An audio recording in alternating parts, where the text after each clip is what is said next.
As a huge fan of old-school arcade racers like Super Sprint and others that were played from the top-down perspective, I'm always hoping to run into an indie racer that manages to get that formula right on consoles. Granted, there's the challenge of the analog controllers not being as effective as steering wheels before you even begin, but the mix of the great overall feel with well-designed tracks, some complete with shortcuts, made for a good time. It would be unfair to claim that Ultimate Racing 2D2 lacks ambition outright. From the sheer number of vehicle classes, with most of them having their own pretty distinct feel of play, to the impressive overall number of tracks available to each, it in no way lacks in content.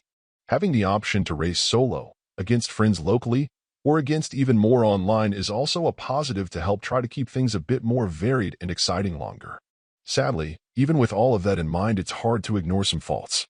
First, while I appreciate there being so many options for how you want to play, letting your dictate which tracks are included and much more, the lack of a straightforward mode that you can just load up and tackle quickly and easily can be pretty overwhelming at first.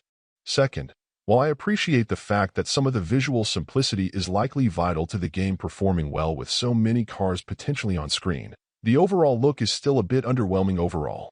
Last, while the controls are at least pretty responsive, there's also a certain stiffness to them that takes some getting used to with the controller. All things considered, there are absolutely some things that Ultimate Racing 2D2 does right. I do appreciate the sheer volume of tracks and car classes that add some variety, but the overall execution is still a bit of a letdown in the end.